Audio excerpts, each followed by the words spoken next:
बंदी छोड़ सतगुरु रामपाल जी परमेश्वर जी की जय हो।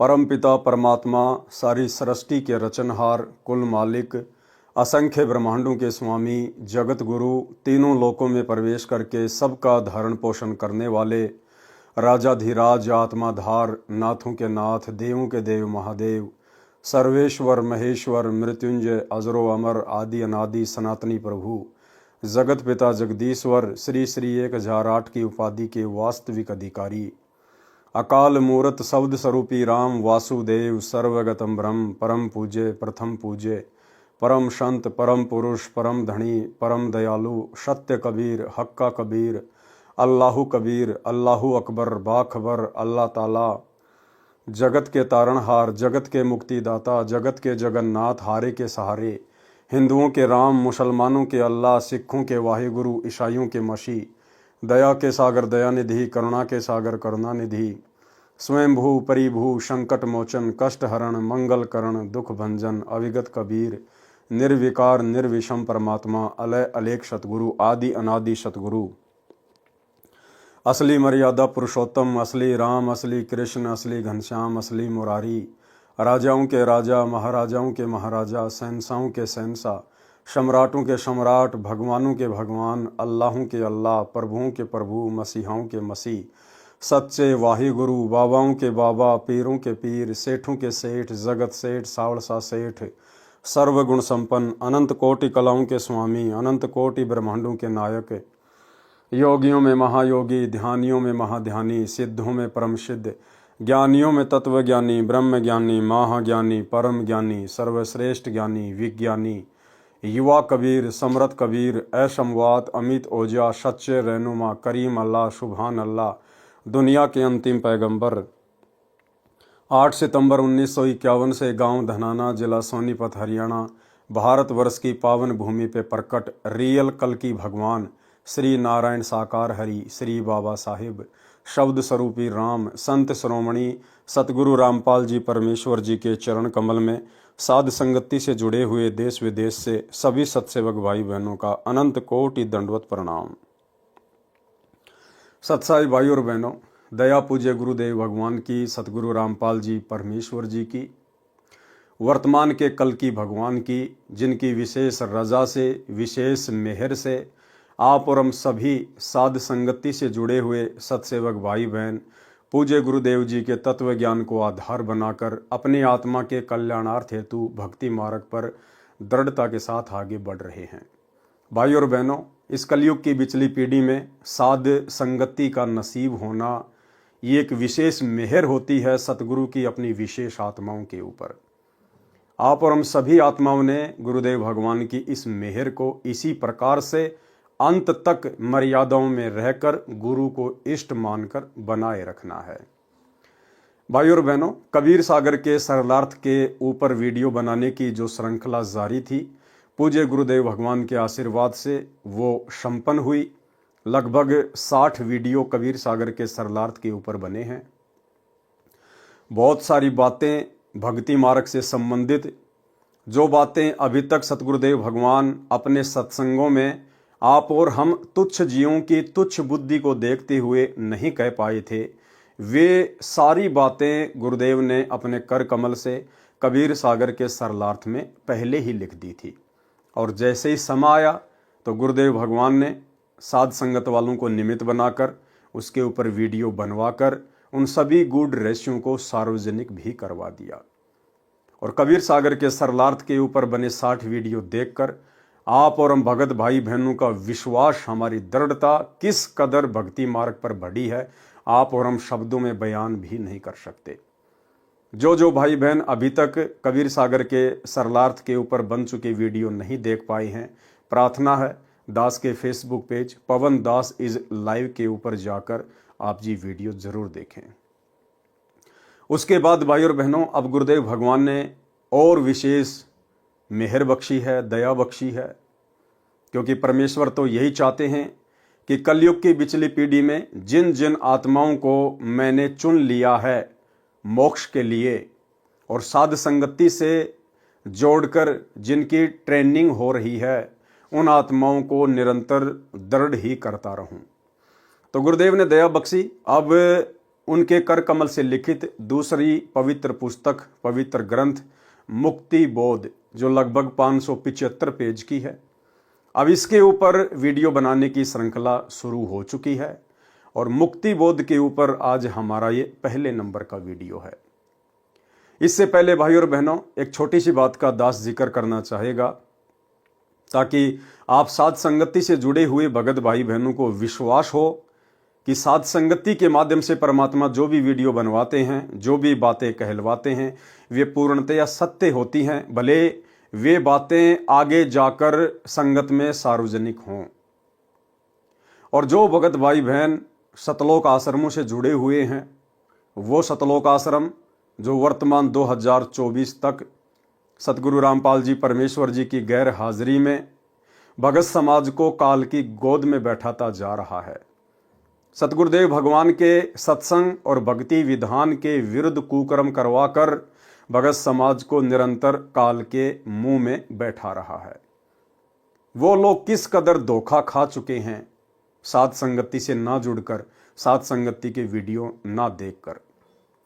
दास सन 2018 से ही आप सभी भाई बहनों को सार नाम को लेकर एक बात कहता आ रहा है कि भाई और बहनों, आप लोगों ने अपनी नादानी और अज्ञानता का परिचय देते हुए सन 2018 से वर्तमान 2024 तक इन सतलोक आश्रमों में जाकर अपने पूज्य गुरुदेव भगवान की गैर हाजिरी में जो सार नाम लिया है, जो सार शब्द लिया है, वो पूर्णतया फर्जी है।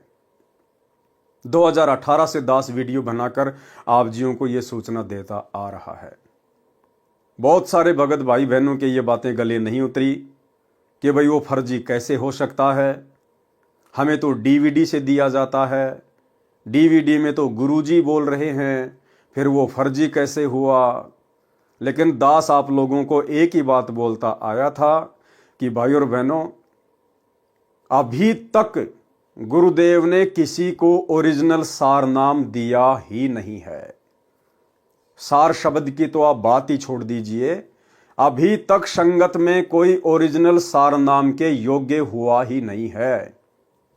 2018 से दास आप जियों को ये बातें बोलता आ रहा है और साथ में ये भी कहता आया है कि सार नाम के योग्य यदि आत्मा हो रही हैं, तैयार हो रही हैं, तो केवल साध संगति से जुड़कर हो रही हैं। आने वाले समय में जब पूज्य गुरुदेव भगवान हिसार जेल से अपने मिशन को पूरा करके बाहर आएंगे, तो सर्वप्रथम ओरिजिनल सार नाम की दया अपने सत्सेवक बच्चों के ऊपर करेंगे। और वर्तमान में गुरुदेव भगवान ने डीवीडी में जो सार नाम अपने खुद की वीडियो में डाल रखा है, वो सार नाम ओरिजिनल नहीं है। वो सार नाम गुरुदेव ने केवल संगत की परीक्षार्थ उस वीडियो में डाल रखा है, उस डीवीडी में डाल रखा है। और अभी तक गुरुदेव भगवान ने जिन जिन आत्माओं को सन 1994 से लेकर बरवाला कांड 2014 तक आश्रमों में अपने मुख कमल से या डीवीडी से जो सार नाम दिया है, वो भी ओरिजिनल सार नाम नहीं है।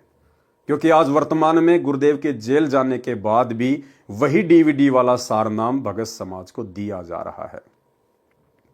लेकिन इन दोनों में फर्क बहुत ज्यादा है।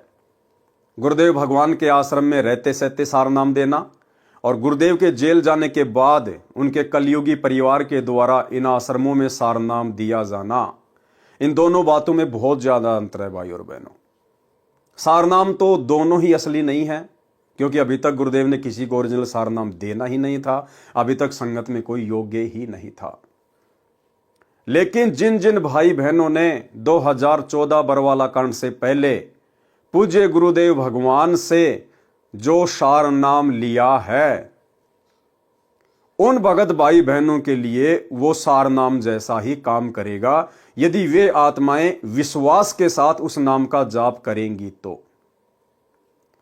और जिन जिन भगत भाई बहनों ने 2014 के बाद गुरुदेव के जेल जाने के बाद में इन सतलोक आश्रमों में सार नाम लिया है, वो सार नाम ना ही तो काम करेगा और ना ही वो सार नाम ओरिजिनल कहा जाएगा। इसलिए आज का यह मेरा वीडियो उन भाई बहनों की आंखें खोलने के लिए है, विशेषकर जो भाई बहन गुरुदेव के जेल जाने के बाद में सारनाम ले चुके हैं, क्योंकि ये आप लोगों की परीक्षा थी। ये परीक्षा थी भगत समाज की। परमात्मा यही तो देखना चाहते थे कि 20 वर्षों से इन आत्माओं को मैंने जो ज्ञान दिया है, सन 1994 से लेकर 2014 तक, ये आत्माएं इस ज्ञान को कितना आधार बना पाई हैं, या अभी भी भेड़ चाल में देखा देखी में चलने की इनकी आदत बनी हुई है। तो 2014 बरवाला कांड के बाद जिन जिन भगत भाई बहनों ने सारनाम लिया है, वो भाई बहन आज का ये वीडियो देखकर, यदि आपको जरा भी अकल है, अगर जरा भी आपको गुरुदेव का तत्व ज्ञान समझ में आया है, आज ही और इसी वक्त वीडियो देखते ही पूज्य गुरुदेव भगवान से नाक रगड़कर अपने घर पर ही दंडवत प्रणाम करके क्षमा याचना मांग लेना और इस सारनाम के जाप को त्याग देना। केवल प्रथम नाम और शतनाम तक का ही जाप करें, जब तक गुरुदेव भगवान हिसार जेल से आकर आपको सारनाम ना दें। अन्यथा यह सारनाम आपके गले की हड्डी बनेगा, आपके गले की हड्डी। और ज्यादातर जिन जिन लोगों ने 2014 के बाद में सारनाम लिया है, ज्यादातर उन भगत भाई बहनों के लिए वो फर्जी सारनाम गले की हड्डी बन चुका है। घर घर में झगड़ा, घर घर में कहर, अकाल मौत, किसी भी प्रकार से कोई राहत वो सारनाम उन भगत भाई बहनों को नहीं दे रहा। जितनी अच्छी प्रकार से भक्ति वो सतनाम लेकर कर रहे थे, इन शतलोक आश्रमों से वो फर्जी सारनाम लेकर अब उनके प्रथम नाम की और शतनाम की भी वो भक्ति नहीं बन पा रही है, क्योंकि मर्यादा खंडित हो चुकी है। अविश्वास प्रदर्शित कर दिया आपने अपने गुरु के ऊपर। आपने अपने गुरुदेव भगवान के हिसार जेल से बाहर आने का तनिक भी इंतजार नहीं किया। ये आपका अपने गुरुदेव के प्रति अविश्वास को दर्शाता है, अविश्वास को। अब आपको बताएंगे कि वो सारनाम नकली कैसे है, क्यों दास पिछले 7 वर्षों से 6 वर्षों से उसको नकली बता रहा है। अब आपको पूज्य गुरुदेव भगवान के मुख कमल से, सतगुरु रामपाल जी परमेश्वर जी के मुख कमल से आपको सुनाएंगे कि जो सारनाम वर्तमान में उनके जेल जाने के बाद में भगत समाज को दिया है, वो सारनाम फर्जी है, ओरिजिनल नहीं है। अब वो सारनाम क्या है, ये भी तो आपको पता होना चाहिए। तो उन भगत भाई बहनों को तो पता चल जाएगा।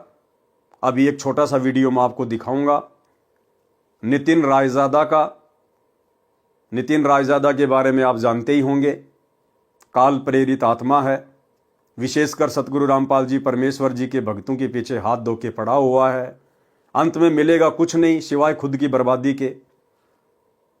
लेकिन परीक्षा का समय है, काल हर प्रकार से भगत समाज को तोड़ने का प्रयास तो करेगा। तो सतलोक आश्रमों से गुरुदेव के जेल जाने के बाद वो फर्जी सारनाम लेकर भी लोग सतलोक आश्रमों से जुड़कर नहीं रह पाए और चले गए नितिन रायजादा के पास में, नितिन रायजादा वाला सारनाम लेने के लिए, जो 52 अक्षर से बाहर का है, इस दुनिया से बाहर का है। और वहां जाके उन्होंने बताया कि संत रामपाल जी के आश्रमों में हमारे को ये सारनाम दिया जाता है। ये हैं वो 3 शब्द सारनाम के। अब नितिन रायजादा आपको बताएगा, क्योंकि नितिन रायजादा को बताया संत रामपाल जी के भक्तों ने, उन भक्तों ने जिन्होंने 2014 के बाद से नाम दीक्षा ली है। और भाइयों और बहनों, 2014 के बाद जो लोग जुड़े हैं, दास पहले से कहता आ रहा है कि हम उनको भगत नहीं कह सकते, हम उनको संत रामपाल जी के भगत की कैटेगरी में खड़ा नहीं कर सकते, क्योंकि 2014 के बाद तो संत रामपाल जी जेल में चले गए। और उसके बाद से जिन जिन लोगों को नाम दीक्षा दी गई है डीवीडी से, ऑनलाइन या इन सतलोक आश्रमों में, ये मनमाना आचरण है, मनमुखी आचरण है गुरुदेव के कलयुगी परिवार का, केवल धार्मिक धंधे के लिए। और ये बात तो आप सबको पता है कि गुरुदेव के जेल जाने के बाद भगत समाज की परीक्षा चल रही है। 2014 से भगत समाज की परीक्षा चल रही है। तो भाई परीक्षा के समय में नए एडमिशन नहीं हुआ करते हैं, यह आप सबको पता है। जब स्कूलों में एग्जाम चल रहे होते हैं, परीक्षा चल रही होती हैं, तो नए एडमिशन स्वीकार्य नहीं होते हैं। और संत रामपाल जी के पंथ में यह परीक्षा उस समय तक चलेगी जब तक संत रामपाल जी हिसार जेल से बाहर नहीं आ जाते हैं। तो 2014 से परीक्षा जारी है और जब तक गुरुदेव भगवान हिसार जेल से बाहर नहीं आ जाते हैं तब तक यह परीक्षा जारी रहेगी। और भाई परीक्षा के समय में नए एडमिशन नहीं हुआ करते हैं, ये तो जबरदस्ती के एडमिशन लिए जा रहे हैं अपने धार्मिक धंधे के लिए, सतगुरु रामपाल जी के काल प्रेरित कलयुगी परिवार के द्वारा। लेकिन चलो जैसा भी है, परमात्मा कहते हैं जिन हरि जैसा सुमरिया ताको तैसा लाभ। जो भगत भाई बहन 2014 के बाद भी नाम दीक्षा लेकर और जिस प्रकार से मर्यादा में रहेंगे, जैसे भी उनके श्रद्धा भाव गुरुदेव के प्रति होंगे, वैसा लाभ उनको अवश्य मिलेगा। अन्य वो जो पूजा पाठ किया करते थे शास्त्र विरुद्ध, उससे तो सैकड़ों गुना अच्छा ही है कि वो इस भक्ति मार्ग पर लगे रहें। तो अब आपको मैं नितिन रायजादा का, जो कि पूरी तरह से आध्यात्मिक क्षेत्र में बावड़ी बूंच आदमी है, अध्यात्म का कै भी उसको पता नहीं है, काल प्रेरणा से केवल सतगुरु रामपाल जी के भक्तों को तोड़ने का प्रयास कर रहा है। और संत रामपाल जी भी यही चाहते थे, तभी तो वो हिसार जेल में जाके बैठे हैं। भगत समाज की परीक्षा शुरू हुई है कि इतना ज्ञान देने के बाद भी यदि मेरे भक्ति मार्ग में थोड़ा बहुत भी जो कचरा बचा हुआ है वो मेरे जेल से बाहर आने से पहले पहले बाहर निकल जाए तो बेहतर है। तो ये तो कचरा है, गंदगी है, इसको तो वैसे भी परमात्मा ने बाहर ही निकालना था, कारण चाहे कुछ भी बनाओ। तो नितिन रायजादा तो संत रामपाल जी के भक्ति मार्ग का जो कचरा है, जो गंदगी है, उसको इकट्ठी कर रहा है। तो जो जो लोग इन सतलोक आश्रमों से सार नाम लेकर, सार शब्द लेकर, क्योंकि सार नाम सार शब्द जैसे ही आपने लिया सतलोक आश्रमों से गुरुदेव के जेल जाने के बाद, उसी समय आपकी मर्यादा टूट गई, क्योंकि आपने अपने गुरुदेव के ऊपर अविश्वास प्रकट कर दिया। और जैसे मर्यादा टूटी उसके बाद आपका हाल तो बुरा होना ही है, किसी का पहले, किसी का 2 दिन बाद में। तो किसी को विशेष लाभ कोई हुआ नहीं, तो लोगों ने भक्ति में दोष निकाल के और नितिन रायजादा की शरण ग्रहण कर ली। और भाई जब नितिन रायजादा उनका नया गुरु बन गया तो गुरु से कुछ छुपाया थोड़ी जाता है। जैसे जैसे उनके काल प्रेरित नकली गुरु ने पूछा, वैसा वैसा उन भक्तों ने वहां जाके बता दिया कि जी मैंने सिंहपुरा से सार नाम लिया था, मैंने धनाना आश्रम से सार नाम लिया था, मैंने राजस्थान के सोजत से लिया था, और जी ये हैं वो 3 मंत्र सार नाम के और सार शब्द के। तो भाई और बहनों, सबसे पहले मैं आपको नितिन रायजादा का एक छोटा सा वीडियो दिखाऊंगा ताकि आपको ये यकीन हो जाए कि हाँ, वर्तमान में सतगुरु रामपाल जी के इन फर्जी सतलोक आश्रमों में उनके परिवार के द्वारा, आश्रम संचालकों के द्वारा कौन सा सार नाम दिया जाता है। उसके बाद आपको बताएंगे ये कितना असली है और कितना फर्जी है। तो सबसे पहले आपको मैं एक वीडियो दिखाता हूं, आप इस वीडियो को ध्यान से देखिएगा भाई और बहनों। और मेरे द्वारा ये जो वीडियो चलाया जा रहा है, ये इस मूर्ख प्राणी की कोई जो है प्रसिद्धि के लिए नहीं चलाया जा रहा, केवल आप भगत भाई बहनों की आंखें खोलने के लिए, आपको सत्य से परिचित करवाने के लिए। तो क्या है वो सार नाम जो भक्तों ने जाकर फिर इसको बताया कि हमारे को डीवीडी से ये 3 मंत्र दिए गए हैं, आप ध्यान से देखिएगा। और एक जमाना ऐसा था जब ये बिल्कुल डंके की चोट पे कहते थे कि सच्चा गुरु वो होता है जो 3 बार में नाम देता है, 3 बार में नाम देने वाला पूर्ण गुरु होता है। और आज इन लोग की ऐसी हालत हो गई है कि मेरे 10 बार पूछने पर भी ये लिख नहीं सकते कि मेरे गुरुजी कितनी बार में नाम दीक्षा देते। देखो एक बार फिर आ गया मैसेज चंद्रभान जी का, कह रहे हैं संत रामपाल जी महाराज 3 बार में नाम दीक्षा देते हैं जैसा गीता में लिखा है। आओ तुम्हें गिनवा देते हैं। अब ऊंट पहाड़ के नीचे आ ही गया है तो उसको उसकी ऊंचाई दिखाई देते हैं। आ जाओ। जब आप पहली बार दीक्षा लेने जाते हो तब आपको वहां पर क्या नाम मिलता है? सत सुकृत अविगत कबीर ओम ओम ओम ओम कलिंग कलिंग कलिंग कलिंग हरिंग हरिंग हरिंग हरिंग श्रिंग श्रिंग श्रिंग सों सों। ये होगी पहली दीक्षा। अब दूसरी दीक्षा क्या होती है वहां पे, जब आप 4 महीने के बाद जाते हो, सबसे पहले 4 महीने क्या करना है, 4 हाजिरियां लगानी है। कहां पर? हिसार जेल में, जहां पर पुलिस वालों के डंडे बरसेंगे आपके ऊपर। बढ़िया से निशान चिपके होने चाहिए। जब आप जाके दिखाओगे कि हाँ देखो मैं डंडे खा के आया हूं, तब आपको दूसरी दीक्षा मिलेगी। जब आप वहां जाके दिखाते हो कि हाँ मैंने देखो मेरे पीठ पे डंडों के निशान देखो, मेरे पिछवाड़े पे डंडे के निशान देखो, तब आप समझ जाओ कि अब आपको दूसरी दीक्षा मिलेगी। और दूसरी दीक्षा में क्या मिलेगी, क्योंकि आप डंडे खा के जब भागे हो वहां पे, तो आपकी सांस चढ़ी है, बहुत ज्यादा सांस चढ़ती है, तो आपको श्वासों पे ही दीक्षा मिल जाती है कि जल्दी ज्यादा सांस आ रही जा रही, तो इस पे जल्दी जल्दी ओम सोहम रटो, तो आपका नाम जल्दी जल्दी चलेगा, भक्ति जल्दी पूरी होगी। तो जब श्वास तो जब सांस आपकी बाहर निकलती है, तो आपने ओम बोलना है मन में श्वासों पे। और जब आपकी सांस बाहर निकलेगी तब ओम बोलना है, और जब आपकी सांस अंदर जाएगी तो सोहम करना है।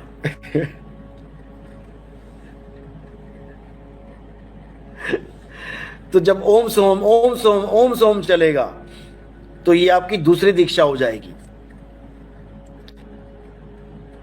ओके, तो दूसरी दीक्षा हो गई ओम और सोहम की।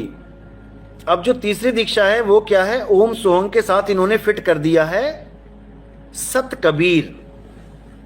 अब आपकी नाम दीक्षा क्या चलेगी, ओम सोहम सत्य कबीर, ओम सोहम सत्य कबीर, ओम सोहम सत्य कबीर। अब ये हो गई आपकी तीसरी दीक्षा। ये तीसरा खेल है आपका। अब इसके बाद आपको दीक्षा नहीं मिलनी चाहिए, लेकिन आपसे दोबारा से एक फॉर्म और भरवाया जाता है। ये जो तीसरी दीक्षा मिली है इसका क्या नाम है, और दूसरी दीक्षा जो मिली उसका क्या नाम है, वो भी समझ लो। जो प्रथम दीक्षा मिली वो तो आपको पहली दीक्षा मिल गई, देवी देवताओं के नाम। जो दूसरी ओम सोहम की दीक्षा मिली वो है सतनाम, रामपाल जी का डुप्लीकेट सतनाम। और जो तीसरी दीक्षा मिली वो क्या है, वो है सार नाम। सार नाम में भी खेल खत्म नहीं हुआ अभी ये दीक्षाओं का। तीसरी दीक्षा के बाद आपको एक और फॉर्म भरवाया जाता है जिसको कहते हैं सार शब्द। अब सार शब्द में क्या देते हैं ये लोग, अच्छे से समझ लो। जो ओम सोहंग सत्य कबीर, ओम सोहंग सत्य कबीर चल रहा है, उसमें केवल आ का डंडा जोड़ देना है। क्योंकि वहां जेल के बाहर डंडे खा के आए हो ना, पहली दीक्षा के बाद डंडा जोड़ा गया ना, पहली दीक्षा के बाद भी डंडा जोड़ा जाता है और तीसरी दीक्षा के बाद भी डंडा ही जोड़ा जाता है।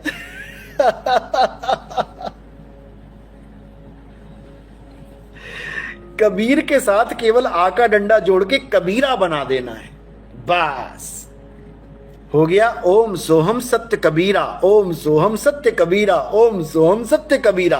और उसके 1 लाख रुपए, क्योंकि डंडा लगाया है, 1 है एका, उसके साथ 1 लाख रुपए देने पड़ते हैं। 1 लाख रुपए का संकल्प है सार शब्द की दीक्षा में। लेने जाओगे ना तब समझ में आएगा, अभी नहीं आता। लाख रुपया देने के बाद। तो भाई और बहनों, आपने वीडियो देखा। हमने इस बौड़ी बूंच आदमी की, काले एजेंट की और किसी बात पे ध्यान नहीं देना है। बाकी सब इसकी बकवास हैं। हमने केवल ध्यान ये देना है कि सतलोक आश्रमों से डीवीडी से सार नाम लेकर बरवाला कांड के बाद जो लोग इसके पास गए हैं, उन लोगों ने जाके बताया कि ये सार नाम है और ये सार शब्द है। और जिन जिन लाखों भगत भाई बहनों को सतलोक आश्रमों से सार नाम मिल चुका है, जो ये वीडियो देख रहे हैं, उनको भी अच्छे से पता है कि यही वो नाम है जो आपको इन आश्रमों में दिए जाते हैं। तो ये वीडियो मेरा दिखाने का केवल एक मकसद यही था कि आपको ये पता चल जाए कि वो मंत्र क्या है जो वर्तमान में इन सतलोक आश्रमों में दीक्षा के रूप में दिए जा रहे हैं। बाकी ये मंत्र मालूम हो जाने से, इन मंत्रों को देख लेने से या जाप कर लेने से किसी का मोक्ष नहीं है। ये मंत्र उस समय काम करेंगे अपना जिस समय आप अधिकारी से लेंगे, और अधिकारी आपको गुरुदेव भगवान ने असंख्यों बार बता दिया कि उनके अलावा इस पूरे ब्रह्मांड में आज के दिन और कोई नहीं है।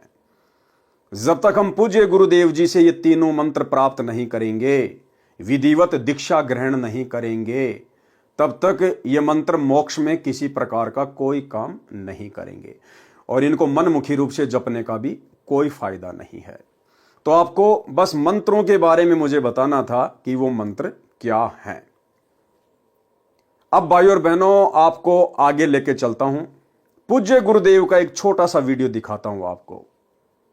अभी परमात्मा ने लास्ट 71 नंबर का जो विशेष संदेश हिसार जेल से भेजा है, जिसमें परमात्मा ने मुसलमान धर्म की एक पुस्तक का जिक्र किया है, जिसमें एक आयत है, उसका गुरुदेव ने जिक्र किया है। और उसका जिक्र करते हुए गुरुदेव ने बताया कि मुसलमान धर्म की उस आयत में, सूरह अस-सूरा में, जो ऐन सीन काफ लिखा हुआ है, ऐन सीन काफ, उसके विषय में अनुवादकर्ता ने लिखा है कि इन 3 मंत्रों का अर्थ तो केवल अल्लाह ही जान सकता है, अल्लाह के अलावा और कोई भी नहीं बता सकता। और सतगुरु रामपाल जी ने बड़ी आसानी से उन तीनों के बारे में बता दिया, उस आयत के बारे में बता दिया कि इसका क्या अर्थ है, क्या इसका मतलब है, ये अयन शीन काफ ये क्या है। तो आप सुनिए पूज्य गुरुदेव जी का ये छोटा सा वीडियो 3 मिनट का, ये बहुत ज्यादा इंपॉर्टेंट है। और यही 3 मिनट का गुरुदेव का वीडियो सारे भेद खोल देगा कि वर्तमान 2014 में गुरुदेव के जेल जाने के बाद इन सतलोक आश्रमों से जिन जिन भगत भाई बहनों ने सार नाम की दीक्षा ली है या सार शब्द की दीक्षा ली है, वो पूरी तरह से फर्जी है। तो अब हम सुनेंगे पूज्य गुरुदेव जी के मुख कमल से, सुनिएगा। अब आपको बताता हूं थोड़ा सा पाक कुरान मजीद। देखो इसमें क्या बताया है, एक चैप्टर है, उसका नाम है अस सूरा और संख्या नंबर है 42, यानी सूरत अस सूरा 42 आयत नंबर, श्लोक नंबर 1-2। आयत नंबर 1 पर प्रथम में लिखा है आ मीम। आ माने है, मीम माने मैं, है और मैं, ये 2 अक्षर अलग अलग, जैसे क ख ए, ऐसे है और मैं। फिर दूसरी आयत में लिखा है एन सीन काफ। जैसे हम पंजाबी सीखा करते थे, चौथी कक्षा शुरू हो जाती थी पहले पंजाबी, पंजाब ज्वाइंट था, हरियाणा और पंजाब एक थे। तो पंजाबी की हम जब वर्णमाला सीखा करते थे तो कहते थे कक्खा गग्गा दद्दा गग्गा ईड़ा ऊड़ा सस्सा मम्मा, यानी कक्खा क, गग्गा ग, तथा तय, गद्दा दय। तो कक्खा गग्गा क ख ग ऐसे सीखना पड़ता है। तो एन का अर्थ है ए, सीन का अर्थ है से, काफ का अर्थ है क। ये वर्णमाला है अरबी की, एन ए, सीन से, काफ क, ए से क। इसके अनुवादकर्ता ने, पाक कुरान के अनुवादकर्ताओं ने ये लिखकर छोड़ दिया है कि इन 2 आयतों का अर्थ तो अल्लाह ही जान सकता है। पाक कुरान के अनुवादकर्ताओं ने ये लिखकर छोड़ दिया है कि इन 2 आयतों का अर्थ तो अल्लाह ही जान सकता है। पाक कुरान के अनुवादकर्ताओं ने ये लिखकर छोड़ दिया है कि इन 2 आयतों का अर्थ तो अल्लाह ही जान सकता है और कोई नहीं। अब एक चीज भाई और बहनों आगे ध्यान से सुनना, गुरुदेव भगवान ने ऐन सीन काफ के बारे में बताया कि जो सारनाम दिया जाता है, और सारनाम में जो 3 मंत्र दिए जाते हैं, ये जो ऐन सीन काफ है, ये सारनाम की दीक्षा में उन तीनों मंत्रों के पहले पहले शब्द हैं, पहले पहले शब्द। सारनाम में जो 3 नाम दिए जाते हैं, ये ऐन सीन काफ उन तीनों मंत्रों के पहले पहले शब्द हैं। ध्यान से सुनना, फिर आपको लिखा हुआ भी दिखाऊंगा। ये क्या है? गीता अध्याय 17 श्लोक 23 में ओम तत्सत, ये 3 मंत्र हैं। इनमें तीनों मंत्रा का पहला अक्षर है ए से क। जिनको तीनों मंत्र प्राप्त है वो बच्चे आसानी से समझ जाएंगे। ये वो मंत्रों का केवल पहला पहला अक्षर लिख रखा है, इसमें नथिंग। तो ऐसे कहते के हासिल होना था, ओम तत्सत से क्या हासिल होना था, इसकी एब्रीविएशन निकली सारी। अब इसको सारे से विस्तार से करा। तो भाई और बहनों, आपने देख लिया, गुरुदेव भगवान ने अपने मुख कमल से कह दिया कि ये जो ऐन सीन काफ है, ऐसे क, ऐन सीन काफ, सारनाम में जो 3 मंत्र दिए जाते हैं, उन तीनों मंत्रों के ये पहले पहले अक्षर हैं, ऐ से क, ऐन सीन काफ। और सारनाम क्या दिया जाता है इन सतलोक आश्रमों में, वो आपने नितिन रायजादा से अभी देख लिया है। अब भाई और बहनों, आपको आसानी से समझ में आएगा कि वर्तमान में गुरुदेव के जेल जाने के बाद जो सारनाम की दीक्षा दी जा रही है, ये असली सारनाम है या फर्जी सारनाम है। अब आपको दिखाते हैं भाई और बहनों, ध्यान से देखिएगा। ये दास ने एक चार्ट बनाया है। सबसे पहले तो ये वही सुर है, असुरा 42, ये हा और मीम, जिसका अर्थ गुरुदेव ने बता दिया है और मैं। दूसरा ये अयन सीन कफ, ये हैं वो 3 नाम, ऐन सीन कफ, अयन सीन कफ। अब गुरुदेव ने क्या बताया, ये ऐन सीन काफ क्या है, अयन सीन काफ, कि आपको जो सारनाम की दीक्षा दी जाती है, उन तीनों मंत्रों के ये पहले पहले अक्षर हैं, पहले पहले अक्षर। तो सारनाम आपने नितिन रायजादा के मुंह से सुनी लिया है, हमारे भगत भाई बहनों ने जा जा के उनको बता ही दिया है, और वर्तमान में जो लोग इसका जाप भी कर रहे हैं उनको भी अच्छे से पता है। तो ये है वो सारनाम जो आपने नितिन रायजादा से सुना, जो वर्तमान में इन आश्रमों में दिया जाता है। और गुरुदेव ने क्या बताया, ये जो ऐन सीन काफ है, इन तीनों मंत्रों के ये पहले पहले शब्द हैं। तो देखिए, हम देखते हैं। तो अयन, तो सबसे पहले ओम है, तो बिल्कुल मैच कर रहा है, ए बिल्कुल मैच कर गया। दूसरा जो सारनाम में जो मंत्र दिया जाता है, वो आप सभी भाई बहन समझ गए होंगे, मैं अपने मुंह से यहां पे नहीं बोलना चाहूंगा। तो ये जो सीन है, अब इससे मेल करेंगे तो बिल्कुल इसका जो पहला अक्षर है वो मेल कर रहा है, बिल्कुल कर रहा है। तीसरा है ये सत्य कबीर। अब भाइयों और बहनों, यहां तीसरा है काफ, लेकिन यहां मेल नहीं कर रहा है। गुरुदेव के वचन अनुसार, जो अभी आपने वीडियो में देखा कि ऐन सीन काफ, इसके जो ये पहले पहले अक्षर हैं, पहले पहले जो अक्षर हैं, ये अक्षर सारनाम के पहले पहले अक्षर हैं।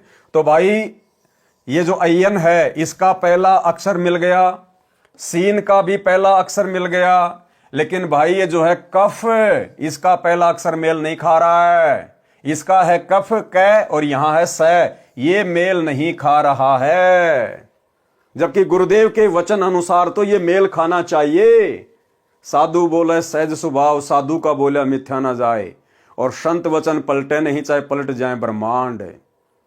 इसलिए भाई और बहनों, दास 2018 से चिल्ला रहा है गुरुदेव के आदेश अनुसार, उनकी प्रेरणा अनुसार, कि ये हमारी परीक्षा का समय है, परीक्षा का समय।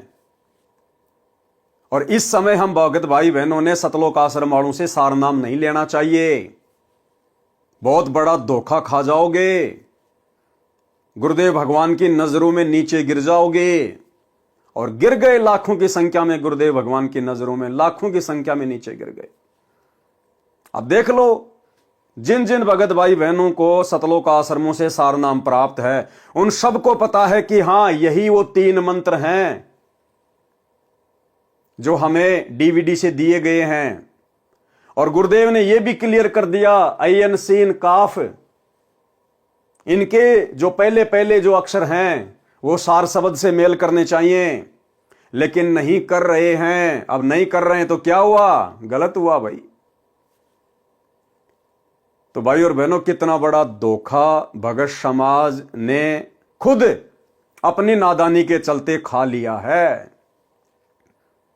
अरे हम सत्सेवक भी तो चिल्ला रहे थे, क्या हमें सार नाम की जरूरत नहीं है क्या? क्या हमें सार शब्द की जरूरत नहीं? क्या हम इस भक्ति मार्ग पर कोई मनोरंजन के लिए जुड़े हैं क्या? लेकिन हमने गुरुदेव के ज्ञान को आधार बनाया, हमने गुरुदेव भगवान का इंतजार करना उचित समझा कि यह भक्ति मार्ग है। अरे वो सार नाम, जिस सार नाम के लिए परमात्मा ने धर्मदास जी को जिंदा समाधि दे दी, वो कितनी अनमोल वस्तु होगी।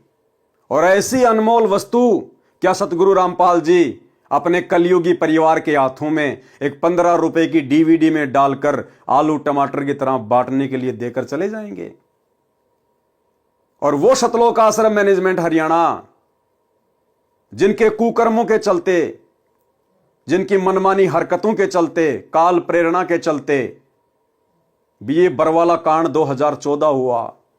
परमात्मा जिन लोगों की रग रग से वाकिफ थे, ऐसे लोगों को परमात्मा वो अनमोल जड़ी बूटी देगा जो लोग खुद अभी प्रथम नाम दीक्षा के योग्य नहीं है। प्रथम नाम दीक्षा के भी ना गुरुदेव का परिवार, ना कोऑर्डिनेटर, ना आश्रम संचालक, आज 2024 तक ये लोग प्रथम नाम दीक्षा के भी योग्य नहीं हैं।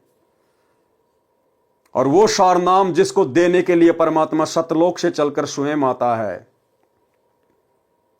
वो सार नाम ऐसे इन 2 कोटि के जीवों के हाथों में देगा परमात्मा, जिन्होंने अपनी मनमानी हरकतों के चलते अपने गुरु भगवान को हिसार जेल में बैठने को मजबूर कर दिया। इसलिए हम सत्सेवक भाई बहन चिल्ला रहे थे कि ये सार नाम ओरिजिनल नहीं है। हां, भले ही गुरुदेव ने अपना वीडियो बनाकर डीवीडी में डाल दिया, लेकिन भगत समाज की परीक्षा के लिए गुरुदेव ने जिन जिन लोगों को यह नाम दिया है हिसार जेल जाने से पहले, भाई उनको तो विश्वास के साथ इसी को सार नाम समझकर जाप करते रहना चाहिए। यदि उन लोगों के मन में जरा भी दोष पैदा हो गया मेरे इस वीडियो को देखकर, तो आप लोग ना घर के रहेंगे ना घाट के रहेंगे। आप लोगों को कोई शंका नहीं करनी चाहिए, क्योंकि आपको तो आपके गुरु ने दिया है, आपके भगवान ने दिया है। और गुरु भगवान चाहे जो मर्जी मंत्र दे दे, जो मर्जी नाम दे दे, अगर गुरु ने दिया है तो आपके लिए वो सार नाम ही है, सार शब्द ही है। आपने तो केवल मर्यादा में रहकर विश्वास के साथ में जो विधि आपके गुरु ने बताई, आपने तो केवल सुमरन करना है। आप लोगों ने दोष नहीं पालना अपने मन में। ये गलती कर दी उन लोगों ने जिन्होंने इस परीक्षा के समय में 2014 के बाद में ये सार नाम ले लिया है। ये उन लोगों की सबसे बड़ी गलती है। तो भाई और बहनों, हाथ कंगन को आरसी क्या, पढ़े लिखे को फारसी क्या। जैसा गुरुदेव भगवान ने बताया, दास ने एज इट इज आपको वैसा ही प्रैक्टिकल करके दिखा दिया। और यही वो 3 मंत्र हैं। ये है सतनाम, इसके आगे 2 शब्द और हैं, आप सभी भाई बहनों को अच्छे से पता है। तो बिल्कुल एन से ये मैच कर रहा है, आईएन से मैच कर रहा है। ये पहला अक्षर ए, इसका भी पहला अक्षर है। सीन, इसका पहला अक्षर स, इसका भी पहला अक्षर स। और ये कै, भाई इसका पहला अक्षर मेल नहीं खा रहा, पहला अक्षर यहां पर स आ रहा है और यहां कै, इसलिए ये ओरिजिनल सार नाम नहीं है। इसलिए भाई और बहनों, विनती करूंगा, प्रार्थना करूंगा, अभी भी समय है।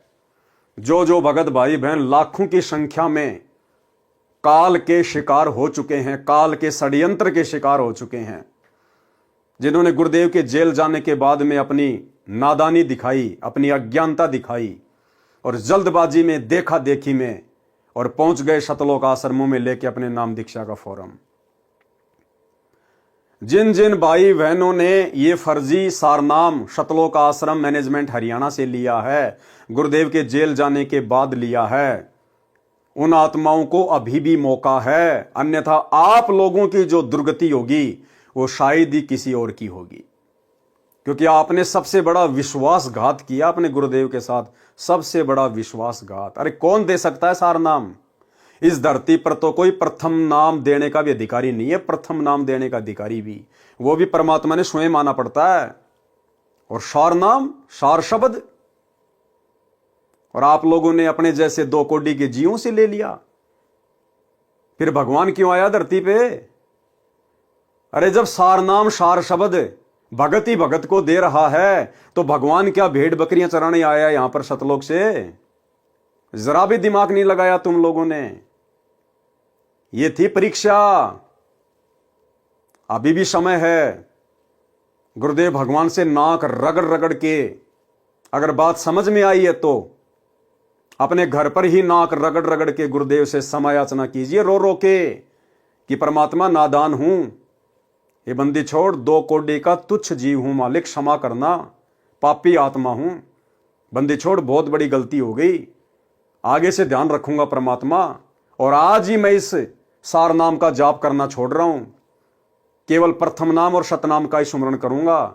और गुरुदेव जब तक आप हिसार जेल से बाहर नहीं आ जाते हैं अपनी लीला पूरी करके, तब तक मैं किसी भी सतलोक आश्रम में नहीं जाऊंगा, कहीं भी ज्योति पाठ और दान का पैसा नहीं दूंगा, किसी के भी बहकावे में नहीं आऊंगा।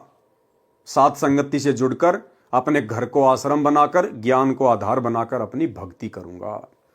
हो सकता है परमात्मा आपकी सुन ले, बाकी दूसरा कोई चारा नहीं है। भाई और बहनों, गलतफहमी में ना रहना।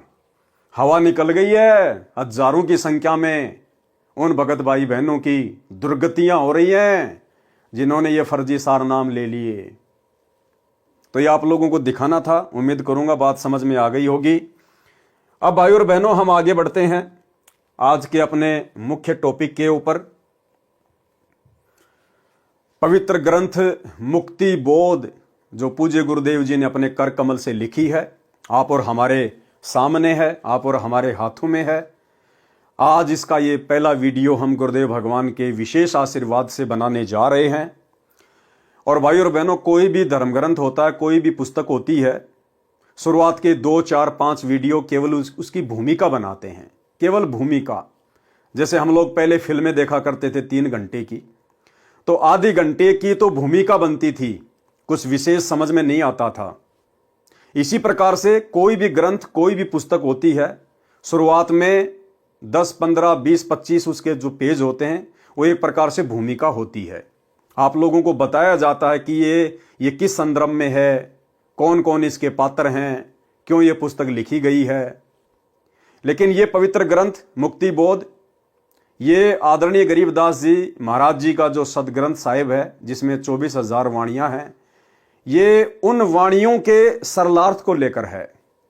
यानी हमारे मतलब की जो वाणियां हैं, उन वाणियों को निकालकर, उन विषयों को निकालकर सतगुरु रामपाल जी ने आप और हमारे लिए, भगत समाज के लिए, ये पवित्र ग्रंथ अपने कर कमल से लिखकर हमें दिया है। और इसमें सबसे पहले आदरणीय गरीबदास जी महाराज जी की महिमा है, उनके विषय में लिखा हुआ है।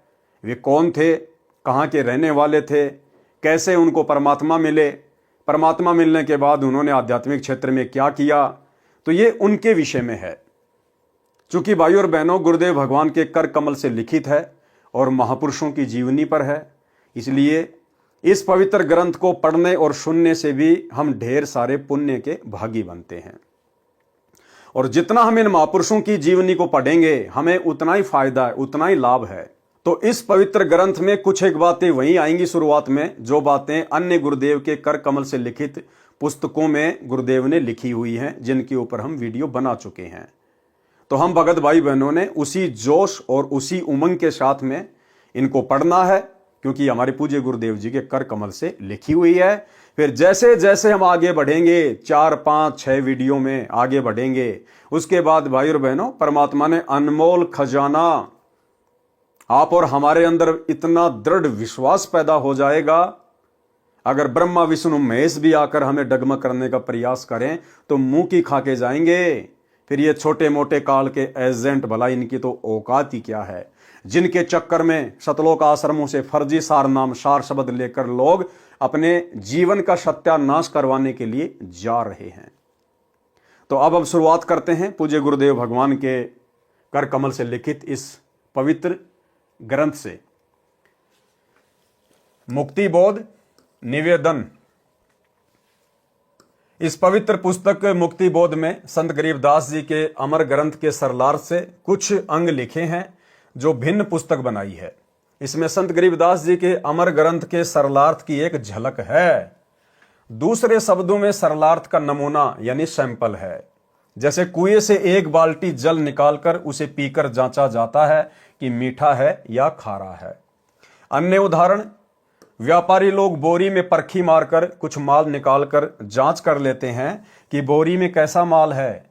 मुक्ति बोध संत गरीबदास जी के अमर ग्रंथ के सरलार्थ से निकाला परखी वाला माल है। इसे पढ़कर जांचें कि सरलार्थ कैसा है। अमर बोध के सरलार्थ को समझने के लिए दो शब्द लिखने अनिवार्य हैं। ये दो शब्द अमर ग्रंथ संत गरीबदास जी के सरलार्थ में सर्वप्रथम लिखे हैं, जो अमर बोध तथा मुक्ति बोध को समझने में सहयोगी हैं। अब पढ़ें दो शब्द। संत गरीबदास जी के अमर ग्रंथ की अमृतवाणी का सरलार्थ प्रारंभ करने से पूर्व कुछ आवश्यक जानकारी कराना अनिवार्य समझता हूं। श्री सदग्रंथ साहिब में अधिक वाणी संत गरीबदास महाराज जी की हैं। संत गरीबदास जी का जन्म गांव छुडानी, जिला झज्जर, हरियाणा प्रांत में सन 1717 विक्रमी संवत 1774 में हुआ। गांव छुडानी में गरीबदास जी महाराज का नानका है। ये गांव करोथा, जिला रोहतक, हरियाणा के रहने वाले धनखड़ गोत्र के थे। इनके पिता श्री बलराम जी का विवाह गांव छुडानी में श्री शिवलाल सिहाग की बेटी रानी देवी से हुआ था। श्री शिवलाल जी का कोई पुत्र नहीं था, इसलिए श्री बलराम जी को घर जमाई रख लिया था। गांव छुडानी में रहते 12 वर्ष हो गए थे, तब संत गरीबदास जी महाराज जी का जन्म गांव छुडानी में हुआ था। श्री शिवलाल जी के पास 2500 बीघा, बड़ा बीघा जो वर्तमान के बीघा से 2.75 गुना बड़ा होता था, इतनी जमीन थी, जिसके वर्तमान में 1400 एकड़ जमीन बनती है। उस सारी जमीन के वारिस श्री बलराम जी हुए तथा उनके पश्चात उनके इकलौते पुत्र संत गरीबदास जी उस सर्व संपत्ति के वारिस हुए। उस समय पशु अधिक पाले जाते थे। लगभग 150 गौवें श्री बलराम जी रखते थे। उनको चराने के लिए अपने पुत्र गरीबदास जी के साथ अन्य कई पाली किराए पर ले रखे थे। वे भी गौवों को खेतों में चराने के लिए ले जाया करते थे। जिस समय संत गरीबदास जी 10 वर्ष की आयु के हुए, वे गायों को चराने के लिए अन्य गवालों के साथ नला नामक खेत में गए हुए थे। फाल्गुन मास की सुदी द्वादशी के दिन के लगभग 10 बजे परम अक्षर ब्रह्म एक जिंदा महात्मा के वेश में मिले। गांव कबलाना की सीमा से सटा नला खेत है।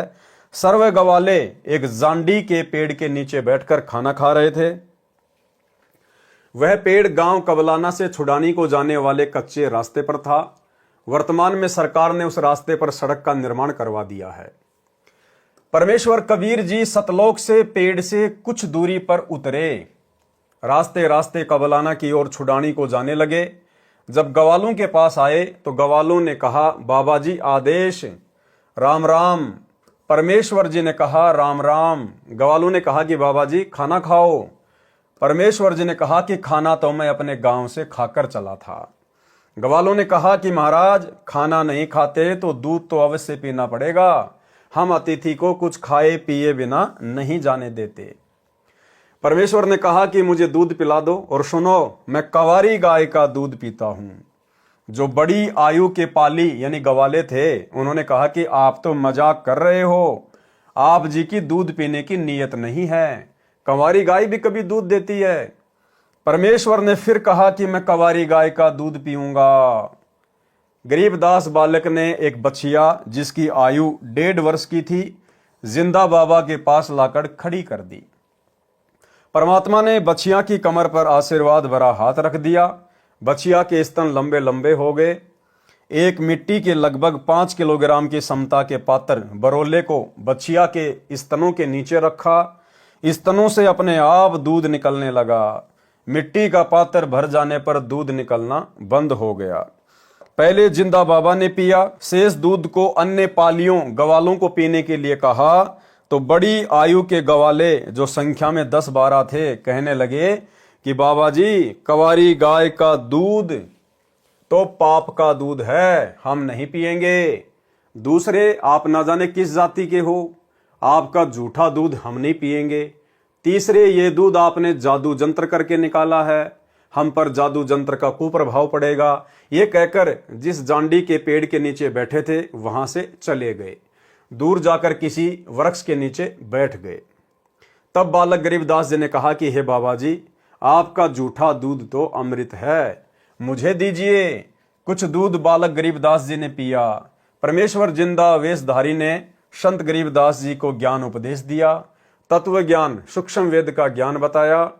संत गरीबदास जी के अधिक आग्रह करने पर परमेश्वर ने उनकी आत्मा को शरीर से अलग किया और ऊपर के रूहानी मंडलों की सैर कराई।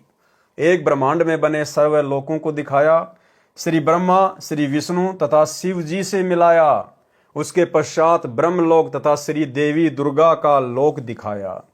फिर 10वें द्वार ब्रह्मरंध्र को पार करके ब्रह्म काल के 21 ब्रह्मांडों के अंतिम छोर पर बने 11वें द्वार को पार करके अक्षर पुरुष के 7 संख ब्रह्मांडों वाले लोक में प्रवेश किया। संत गरीबदास जी को सर्व ब्रह्मांड दिखाए, अक्षर पुरुष से मिलाया। पहले उसके 2 हाथ थे, परंतु परमेश्वर के निकट जाते ही अक्षर पुरुष ने 10,000 हाथों का विस्तार कर लिया। जैसे मोर पक्षी अपने पंखों को फैला लेता है, अक्षर पुरुष को जब संकट का अंदेशा होता है तब ऐसा करता है। अब देखो भाई और बहनों, परमात्मा की वाणी यहां पर सत्य सिद्ध हो जाती है कि निर्विकार निर्भय तू ही और शकल भयमान, सब पर तेरी साहिबी तुझ पर साहिब नाए।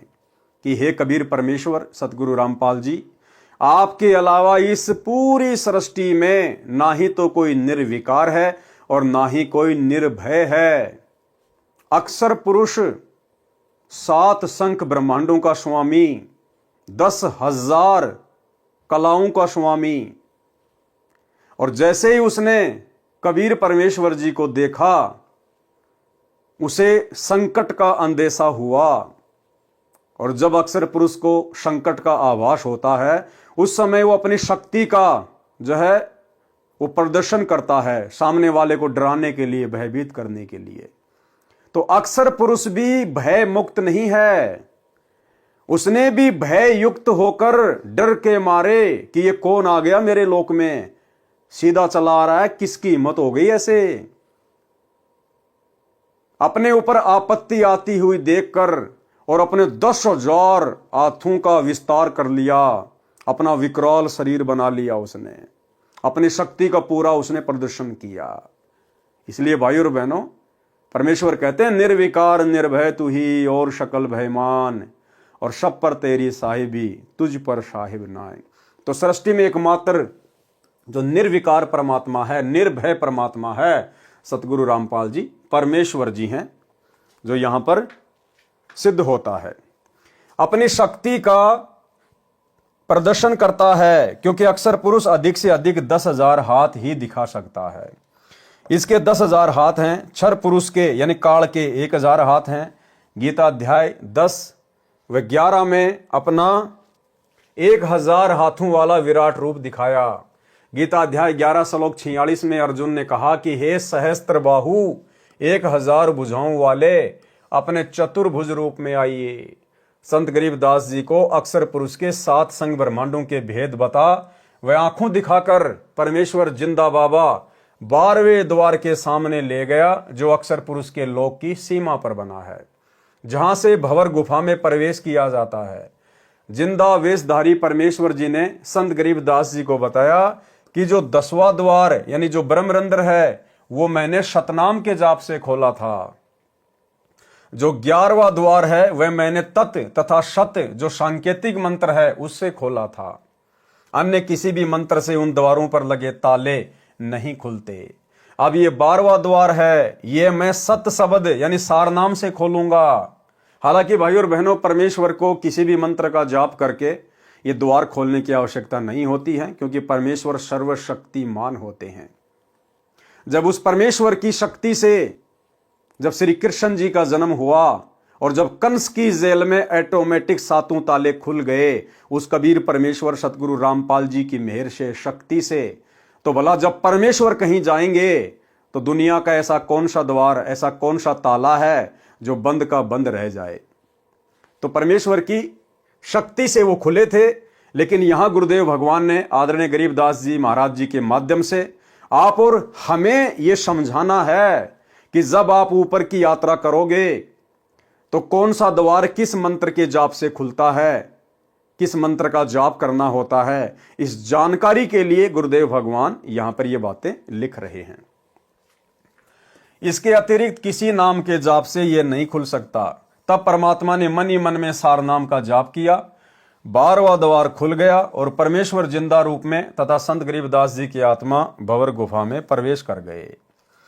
फिर सतलोक में प्रवेश करके उस श्वेत गुम्मद के सामने खड़े हो गए, जिसके मध्य में सिंहासन, उर्दू में कहते हैं तकत, उसके ऊपर तेजो में श्वेत नर रूप में परम अक्षर ब्रह्म जी विराजमान थे, जिनके एक रोम यानी शरीर के बाल से इतना प्रकाश निकल रहा था जो करोड़ सूर्यों तथा इतने ही चांदों चंद्रमाओं के मिलते जुलते प्रकाश से भी अधिक था। इससे अंदाजा लग जाता है कि उस परम अक्षर ब्रह्म सत्य पुरुष जी के संपूर्ण शरीर की कितनी रोशनी होगी। सतलोक स्वयं भी हीरे की तरह प्रकाशमान है। उस प्रकाश को जो परमेश्वर जी के पवित्र शरीर से तथा उसके अमर लोक से निकल रहा है, केवल आत्मा की आंखों से यानी दिव्य दृष्टि से ही देखा जा सकता है, चरम दृष्टि से नहीं देखा जा सकता। चरम दृष्टि क्या होती है? जैसे वर्तमान में हमारी जो ये दृष्टि है, हम जो देखते हैं, इसको कहते हैं चरम दृष्टि। और भक्ति की शक्ति से हमारी फिर दिव्य दृष्टि खुल जाती है। हम यहां बैठे बैठे असंख्य ब्रह्मांडों को देख सकते हैं, उसको कहते हैं दिव्य दृष्टि। फिर जिंदा बाबा अपने साथ बालक गरीबदास जी को लेकर उस सिंहासन के निकट गए तथा वहां रखे चवर को उठाकर तख्त पर बैठे परमात्मा के ऊपर चलाने लगे। बालक गरीबदास जी ने विचार किया कि यह है परमात्मा और ये बाबा तो परमात्मा का सेवक है। उसी समय तेजो में शरीर वाला प्रभु सिंहासन त्याग कर खड़ा हो गया और जिंदा बाबा के हाथ से चवर ले लिया और जिंदा बाबा को सिंहासन पर बैठने का संकेत किया। जिंदा वेशधारी प्रभु असंख्य ब्रह्मांडों के मालिक के रूप में सिंहासन पर बैठ गए। पहले वाला प्रभु जिंदा बाबा पर चवर करने लगा। संत गरीबदास जी विचार ही कर रहे थे कि इनमें परमेश्वर कौन हो सकता है। इतने में तेजो में शरीर वाला प्रभु जिंदा बाबा वाले शरीर में समा गए। दोनों मिलकर एक हो गए। जिंदा बाबा के शरीर का तेज उतना ही हो गया जितना तेजो में पूर्व में सिंहासन पर बैठे सत्य पुरुष जी का था। अब यह लीला परमात्मा ने क्यों दिखाई आदरणीय गरीबदास जी महाराज जी को? ये इसलिए दिखाई भाई और बहनों, ताकि वर्तमान की इस बिचली पीढ़ी में आप और हम भगत भाई बहन अपने गुरुदेव भगवान पर तनिक भी शंका ना करें। गुरुदेव भगवान तो अपने आप को छुपाएंगे इस ज्ञान का प्रचार करने के लिए। आप और हमारी तुच्छ बुद्धि को देखते हुए गुरुदेव कहेंगे, मैं तो उस परमात्मा का भेजा हुआ दास हूं, मैं तो उसका नौकर हूं, मैं तो उसका प्रतिनिधि हूं। लेकिन ये जो उदाहरण परमेश्वर ने पहले ही साबित कर दिए हैं, अपने एफिडेविट तैयार कर दिए हैं, आत्माओं को सतलोक दिखा दिखाकर अपने गवाह के रूप में जो पेश कर दिए हैं, इन उदाहरणों से हमने शिक्षा लेनी है कि वो कबीर परमात्मा स्वयं ही धरती पर गुरु रूप में प्रकट होता है। स्वयं ही जिस प्रकार गरीबदास जी को लगा सतलोक में सिंहासन पर तेजो में परमात्मा के रूप को देखकर कि भाई असली परमात्मा तो ये है और जो जिंदा बाबा मुझे नीचे से ऊपर लेकर आया है ये तो यहां का कोई नौकर है, कोई सेवक है। लेकिन आगे गरीबदास जी ने देखा कि जो सिंहासन पर जो तेजो में रूप में बैठा है वो खड़ा हुआ और जो जिंदा बाबा था, जो नीचे से गरीबदास जी को ऊपर लेकर गया था, वो सिंहासन पर बैठ गया और पहले वाला परमात्मा जिंदा बाबा के ऊपर चवर कर रहा है। अब गरीबदास जी सोच ही रहे थे कि इनमें भाई परमात्मा कौन है। इतने में वो तेजोमय शरीर वाला परमात्मा जो जिंदा बाबा पे चवर कर रहा था, वो उस जिंदा बाबा के शरीर में समा गया और जिंदा बाबा का जो नूर था, शरीर का जो तेज था, वो उतना ही हो गया। एक रोमकूप में यानी एक बाल में 1 करोड़ चंद्रमा, 1 करोड़ सूरज, इससे भी कहीं ज्यादा मिली जुली रोशनी, और वो चंवर अपने आप हो रहा है, अपने आप। तब गरीबदास जी को समझ में आया कि भाई जो जिंदा बाबा नीचे से मुझे ऊपर लेकर आया है, जो मेरा गुरु है, जिसने मुझे प्रथम नाम के नीचे दीक्षा दी, भाई ये तो स्वयं ही असंख्य ब्रह्मांडों के स्वामी हैं, ये स्वयं ही परमात्मा है। और उसके बाद में फिर जिंदा बाबा ने गरीबदास जी को क्या बताया। आप और हम भगत भाई बहनों की शंका समाप्त करने के लिए कि कलयुग की बिचली पीढ़ी में उस मोक्ष के प्राइम टाइम में अपने गुरु को हल्के में मत ले लेना, अपने गुरु को परमात्मा के अलावा मत मान लेना। कबीरा ते नर अंध हैं जो गुरु को कहते और, हरि के रूठे ठोर है गुरु रूठे नहीं ठोर। यानी अपने गुरु को हमने अन्य दृष्टि में नहीं देखना है कि परमात्मा तो कोई सतलोक में बैठा है कबीर जी, और हमारे गुरु जी तो उनके भेजे हुए प्रतिनिधि हैं, उनके अवतार हैं। नहीं, बहुत बड़ी मार खा जाएंगे इस कलयुग की बिचली पीढ़ी में। हर युग में हम केवल यही तो एक गलती करते आ रहे हैं, आज उसी गलती को हमने सुधारना है। कौन सी गलती? आज से पहले हमने कभी भी गुरु रूप में आए हुए कबीर परमात्मा को परमात्मा नहीं माना। हमने केवल उनको अपना गुरु ही माना और भगवान मानते रहे, ब्रह्मा विष्णु महेश को, अन्य शक्तियों को, जिनको भी हम पहले पूजा करते थे। और ये गलती वर्तमान में भाई और बहनों आप और हमने करने से बचनी है। हमारा गुरु, हमारा कबीर, हमारा इष्ट, हमारा परमेश्वर एक ही है, सतगुरु रामपाल जी परमेश्वर। फिर आदरणीय गरीबदास जी को क्या बताया जिंदा बाबा ने। कुछ ही क्षणों में परमेश्वर बोले, हे गरीबदास, मैं असंख्य ब्रह्मांडों का स्वामी हूं, मैंने ही सर्व ब्रह्मांडों की रचना की है, सर्व आत्माओं को वचन से मैंने ही रचा है, 5 तत्व तथा सर्व पदार्थ भी मैंने ही रचे हैं, क्षर पुरुष यानी ब्रह्म तथा अक्षर पुरुष व उनके लोकों को भी मैंने उत्पन्न किया है, इनको इनके तप के बदले में सर्व ब्रह्मांडों का राज्य मैंने ही प्रदान किया है। मैं 120 वर्ष तक पृथ्वी पर कबीर नाम से जुलाही की भूमिका करके आया हूं। तब गरीबदास जी को समझ में आया कि भाई ये तो खाली गुरु नहीं, ये तो सब कुछ है। गुरु भी यही, सतगुरु भी यही और सत्य पुरुष भी यही। और वर्तमान में भाई और बहनों आप और हमें कैसे विश्वास हो? विश्वास तो देखो हमने ज्ञान से करना पड़ेगा। बाकी हमारे विश्वास को और अधिक दृढ़ करने के लिए बहुत सारे भगत भाई बहनों के इंटरव्यू हैं, जिनको सतगुरु रामपाल जी परमेश्वर सतलोक लेकर गए, उनकी आत्मा को शरीर से निकाल कर लेके गए। जैसे गरीबदास जी की आत्मा को परमात्मा लेकर गए थे, इसी प्रकार असंख्य भक्तों को सतगुरु रामपाल जी परमेश्वर उसी विधि से सतलोक लेकर गए, हमें विश्वास दिलाने के लिए। कुछ एक इंटरव्यू हैं जो दास आपको दिखा देता है, और ये इंटरव्यू देखने के बाद में आप भगत भाई बहनों को भली भांति समझ में आ जाना चाहिए कि वर्तमान में हम उस दाढ़ी मूछ वाली कबीर जी की फोटो को कबीर जी मानकर जो पूज रहे हैं, अपने घर पर उस फोटो को सजा के रखे हैं, दरबार में लगा के रखे हैं, जून के महीने में हम उस फोटो का कबीर प्रकट दिवस मना रहे हैं, हम कितनी बड़ी भूल कर रहे हैं। हम अपने गुरु को कबीर क्यों नहीं मान पा रहे? तो ये 2-3 इंटरव्यू छोटे छोटे हैं, जैसे ही आप इनको सुनोगे हो सकता है आपको विश्वास हो जाए। और विश्वास ना होने की भाई और बहनों वैसे तो कोई गुंजाइश गुरुदेव भगवान ने अपने सत्संगों में छोड़ी नहीं है, लेकिन फिर भी परमात्मा चाहते हैं कि जब तक इन आत्माओं को यह दृढ़ विश्वास नहीं होगा कि मेरा गुरु ही कबीर है, मेरा गुरु ही परमात्मा है, तब तक इनकी बात इस कलयुग की पिछली पीढ़ी में भी मोक्ष वाली बन नहीं पाएगी। तो भाई और बहनों अब मौका ना चूकिए, ना तो गुरुदेव ने कोई कमी छोड़ी है और ना ही भगत भाई बहनों के इंटरव्यू के माध्यम से परमात्मा ने कोई कमी रखवाई है। सुनिए इंटरव्यू। उतार है। एक दिन मैंने खुद को ही प्रश्न पूछा, तो चलो एक बार टेस्ट करके देखते हैं कि सच में संत रामपाल जी कबीर साहब क्या उतारे क्या। तो सितंबर 20, 2020 में संत रामपाल जी महाराज मेरे सामने प्रकट हुए रात को 3:30 बजे और मेरा हाथ पकड़ के मुझे बोला, बेटा तू चल मेरे साथ। तो सतलोक लेके गए और सतलोक में उन्होंने दिखाया कि देख ले, मैं सिंहासन पे बैठा हुआ वो मैं ही हूँ और जो मैं धरती पर हूँ वो भी मैं ही हूँ। तो तेरी शंका अब दूर हो गई है, तू मुझे पहचान ले बेटा, ये भक्ति मत छोड़। और ये मैं साक्षात परमात्मा ने दर्शन दे के मुझे बताया कि मैं खुद ही कबीर आया हूँ। रामपाल जी महाराज जी ने मुझे कबीर साहिब जी के सिंहासन के पास ले गए और वहां पर बंदीछोड़ गुरु रामपाल जी महाराज जी कबीर साहिब के सिंहासन के साइड में खड़े हो गए और मैं उनके सामने कबीर साहिब के सामने खड़ी थी।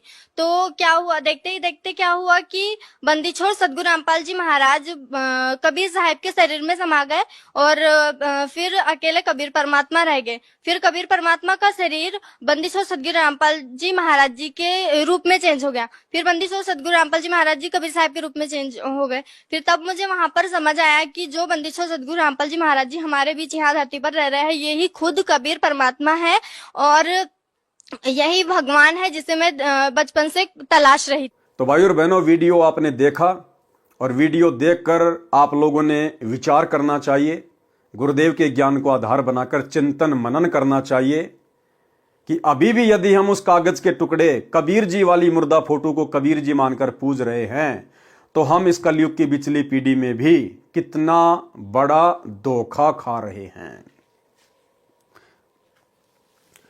भारत देश जम्बू द्वीप के काशी नगर बनारस में नीरू नीमा नाम के पति पत्नी थे।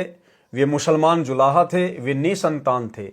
ज्येष्ठ सुदी पूर्णिमासी की सुबह ब्रह्म मुहूर्त में लहर तारा नामक सरोवर में काशी के बाहर जंगल में मैं नवजात शिशु का रूप धारण करके कमल के फूल पर लेटा था।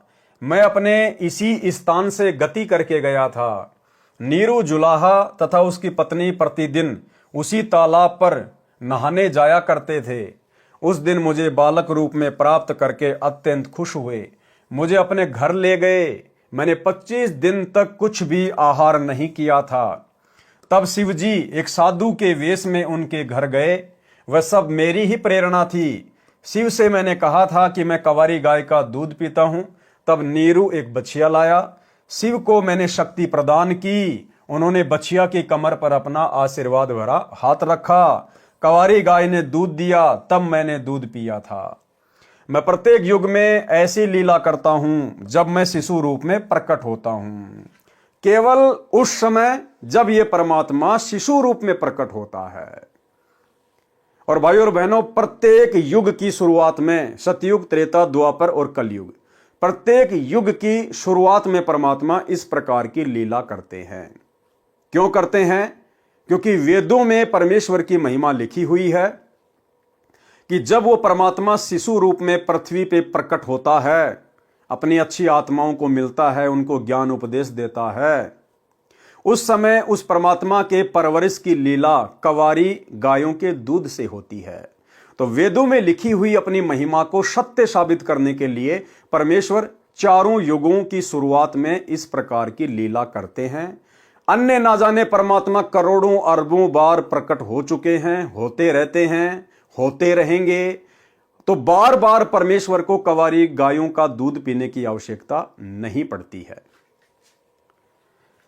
तब कंवारी गायों से मेरी परवरिश की लीला हुआ करती है। हे गरीबदास, चारों वेद मेरी महिमा का गुणगान करते हैं। वेद मेरा भेद है, मैं ना वेदन के माही, और जिस वेद से मैं मिलूं वह वेद जानते नहीं। कि भाई वेदों में केवल मेरी महिमा लिखी हुई है, मेरे बारे में बताया गया है, परमात्मा कौन है, कैसा है, कहाँ रहता है, उसका नाम क्या है, लेकिन वेदों में परमेश्वर के प्राप्त करने की विधि नहीं लिखी हुई है। वेद मेरा भेद है, मैं ना वेदन के माही, और जिस वेद से मैं मिलूं वो वेद जानते नहीं। कौन सा वेद? 5वां वेद, सूक्ष्म वेद। उस सूक्ष्म वेद में परमेश्वर प्राप्ति की कंप्लीट विधि लिखी हुई है, लेकिन उस सूक्ष्म वेद को आम व्यक्ति नहीं पढ़ सकता, उन वाणियों का अनुवाद नहीं कर सकता, खुलासा नहीं कर सकता। उस पांचवें वेद सूक्ष्म वेद का ज्ञान देने के लिए उस कबीर परमेश्वर को स्वयं ही धरती पर सतगुरु रूप में आना पड़ता है और वे स्वयं ही सूक्ष्म वेद का खुलासा करते हैं। ऋग्वेद मंडल 9 सूक्त 1 मंत्र 9 में लिखा है कि जब परमेश्वर शिशु रूप में पृथ्वी पर प्रकट होते हैं तो उनकी परवरिश की लीला कंवारी गायों द्वारा होती है। मैं सतयुग में सतसुकृत नाम से प्रकट हुआ था, त्रेता युग में मुनिंद्र नाम से तथा द्वापर में करुणामय नाम से, और संवत 1455 ज्येष्ठ सुधी पूर्णमासी को मैं कलयुग में कबीर नाम से प्रकट व प्रसिद्ध हुआ था। ये सब प्रसंग सुनकर संत गरीबदास जी ने कहा कि परवरदिगार, ये ज्ञान मुझे कैसे याद रहेगा। तब परमेश्वर जी ने बालक गरीबदास जी को आशीर्वाद दिया और कहा कि मैंने तेरा ज्ञान योग खोल दिया है, अध्यात्म ज्ञान तेरे अंतःकरण में डाल दिया है। अब आप असंख्य युगों के पहले से लेकर वर्तमान तथा भविष्य का ज्ञान भी याद रखोगे। दूसरी ओर नीचे पृथ्वी पर शाम के 3 बजे के आसपास अन्य गवालों चरावाहों को याद आया कि गरीबदास नहीं है, लाओ उठाकर। तब एक पाली गया, उसने दूर से आवाज लगाई कि हे गरीबदास आजा, गायों के सामने खड़ा होकर अपनी बारी कर, हम बहुत देर से खड़े हैं।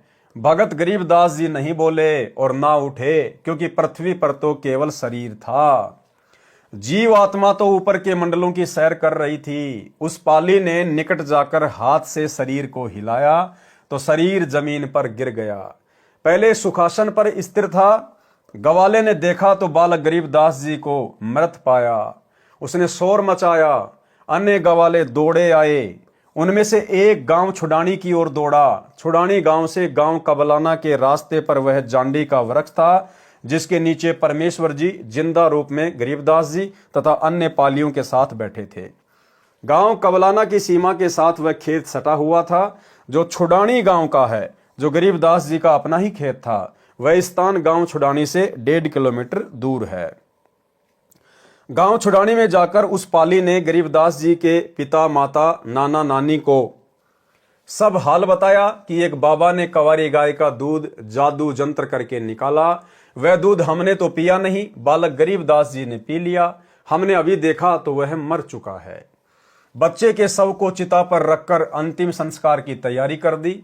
उसी समय परमेश्वर जी ने कहा, हे गरीबदास आप नीचे जाओ, आपके शरीर को नष्ट करने जा रहे हैं। संत गरीबदास जी ने नीचे देखा तो ये पृथ्वी लोक सत्यलोक की तुलना में नरक लोक के समान दिखाई दे रहा था। संत गरीबदास जी ने कहा, हे प्रभु मुझे नीचे मत भेजो, यहीं पर रख लो। और एक सत्संग में भाइयों और बहनों पूज्य गुरुदेव जी ने बताया, सतलोक की तुलना इस गंदे पृथ्वी लोक से की कि एक सूअर वो सारा दिन क्या करता है, गंदी नाली में नाक रगड़ता रहता है, बिष्टा खाता है। और उस सूअर की आत्मा को यदि एक दिन के लिए किसी राष्ट्रपति या प्रधानमंत्री के शरीर में प्रवेश करा दिया जाए और सारा दिन वो क्या क्या सुख भोगेगा, 5 स्टार होटल में खाना खाएगा, एरोप्लेन में यात्रा करेगा, दुनिया भर की सिक्योरिटी होगी, दुनिया भर के नौकर होंगे, और शाम को उसे कहा जाए कि हे जीवात्मा अब आप राष्ट्रपति के शरीर को त्याग कर वापस अपने सूअर वाले शरीर में जाएं, तो भाई और बहनों क्या वो आत्मा वापस सूअर के शरीर में जाने को सहर्ष तैयार हो जाएगी? 100 बार हाथ जोड़ेगी, विनती करेगी कि हे प्रभु मुझे तो इसी के शरीर में रख लो, मुझे तो यहीं रख लो। हे प्रभु जो आनंद यहां है वहां तो सौपन में भी नहीं है। तो भाई और बहनों इसी प्रकार गरीबदास जी के माध्यम से परमेश्वर आप और हमें समझा रहे हैं कि हम जिस गंदे लोक में यहाँ के सुखों को सुख मान के और बिल्कुल स्थिर होके बैठे हैं, सतलोक की तुलना में तो नरक लोक है, नरक गंदगी का ढेर। संत गरीबदास जी ने कहा, हे प्रभु मुझे नीचे मत भेजो, यहीं पर रख लो। तब सत्य पुरुष कबीर जी ने कहा कि आप पहले भक्ति करोगे, जो साधना मैं तुझे बताऊंगा उस भक्ति की कमाई यानी शक्ति से फिर यहां स्थायी यानी परमानेंट स्थान प्राप्त करोगे। सामने देख, वह तेरा महल है जो खाली पड़ा है, सर्व खाद्य पदार्थ भरे पड़े हैं। नीचे पृथ्वी पर वर्षा होगी तो अन्न होगा, कितनी मेहनत करनी पड़ती है, यहां जैसे पदार्थ पृथ्वी पर है ही नहीं। आप नीचे जाओ, प्रथम मंत्र मैंने तुझे दे दिया है, फिर सतनाम भी तुझे प्रदान करके आऊंगा। ये सतनाम 2 अक्षर का होता है, एक ओम अक्षर, दूसरा तत्, ये सांकेतिक है। फिर कुछ समय उपरांत तुझे सार नाम दूंगा। इन सर्व नामों, प्रथम नाम, दूसरा नाम तथा तीसरे नाम की साधना करके ही तू यहां आ सकेगा। मैं हरदम भगत के साथ रहता हूं, तू चिंता मत करना। अब आप शीघ्र जाइए। क्या कह रहे हैं गुरुदेव कि मैं हमेशा भगत के साथ रहता हूं। यानी भाई और बहनों, नाम दीक्षा लेने के बाद में हम भगत भाई बहनों ने कहीं भी फालतू में धक्के खाने की आवश्यकता नहीं पड़नी चाहिए। नाम दीक्षा लेने के बाद भगत के केवल 2 ही ठिकाने होते हैं। पहला ठिकाना है उसका अपना घर जहां उसका परिवार रहता है, और दूसरा ठिकाना है आश्रम जहां उसका गुरुदेव भगवान रहता है। लेकिन उन आश्रमों में केवल उसी समय जाना चाहिए जब उसके पूज्य गुरुदेव भगवान सह शरीर उन आश्रमों में विराजमान हो।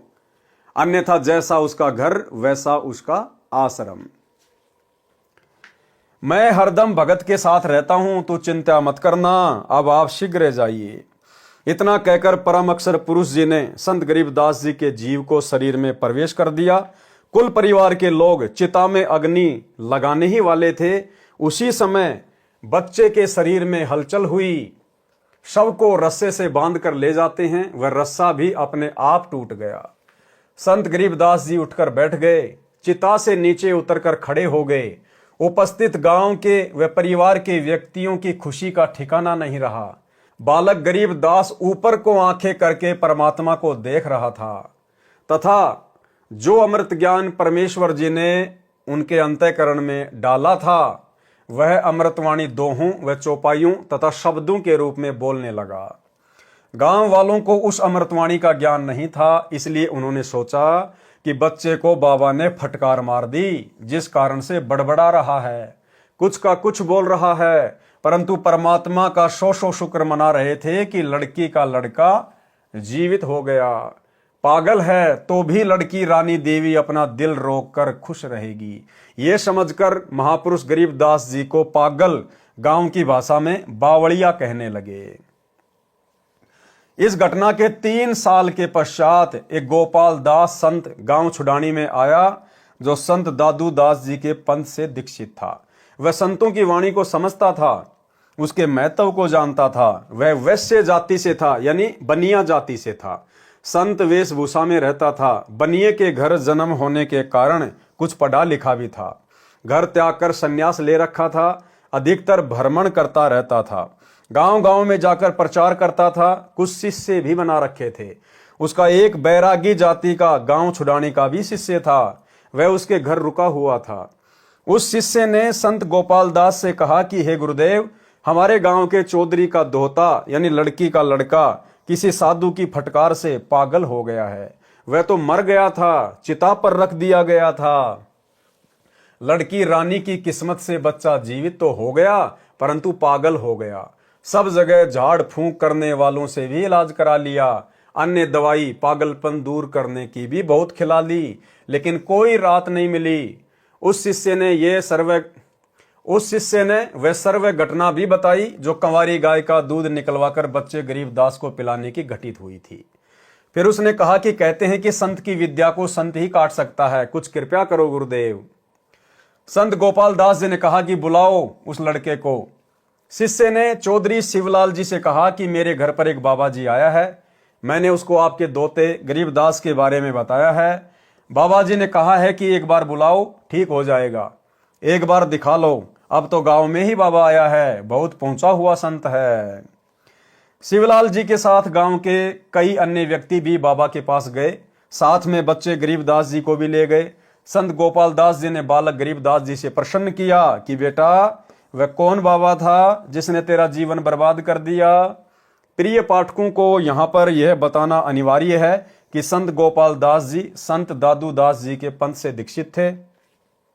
संत दादू जी को भी संत गरीबदास जी की तरह 7 वर्ष की आयु, एक पुस्तक में 11 वर्ष की आयु में जिंदा बाबा मिला लिखा है। हमने ज्ञान समझना है, व्यर्थ के तर्क वितर्क में नहीं पड़ना है। जिंदा बाबा के वेश में परमेश्वर कबीर जी मिले थे। संत दादू जी को भी परमेश्वर शरीर से निकालकर सतलोक लेकर गए थे। संत दादू जी 3 दिन रात अचेत अवस्था में रहे थे। तीसरे दिन वापस सचेत हुए तो कहा था कि मैं परमेश्वर कबीर जी के साथ अमर लोक गया था। वह आलम बड़ा कबीर है, वह सबको रचने वाला है, सर्व सृष्टि का रचनहार है। कहा कि जिन मोकू निज नाम दिया सोए सतगुरु हमारे, दादू दूसरा कोई नहीं कबीर सिरजनहार। दादू नाम कबीर की जय कोई ले वह ओट, उनको कबू लागे नहीं काल बजर की चोट। अब ही तेरी सब मिटे काल कर्म की पीर, श्वास उसास सुमर ले दादू नाम कबीर। केहरी नाम कबीर का विषम काल गजराज, दादू भजन परताप से भाग सुनत आवाज। इस प्रकार दादू जी के ग्रंथ में वाणी लिखी है। गोपाल दास इस बात को जानता था कि दादू जी को बूढ़ा बाबा के रूप में परमात्मा मिला था। दादू जी मुसलमान तेली था, इसलिए मुसलमान समाज कबीर का अर्थ बड़ा करता है, जिस कारण से काशी वाले जुलाहे कबीर को नहीं मानते। दादू पंथी कहते हैं कि कबीर का अर्थ बड़ा भगवान, अल्लाहु कबीर, अल्लाह अकबीर है। इसी प्रकार श्री नानक देव जी सुल्तानपुर शहर के पास बह रही बेई नदी में स्नान करने गए। परमात्मा जिंदा बाबा के रूप में उस समय मिले थे। उनको भी 3 दिन तक अपने साथ रखा था।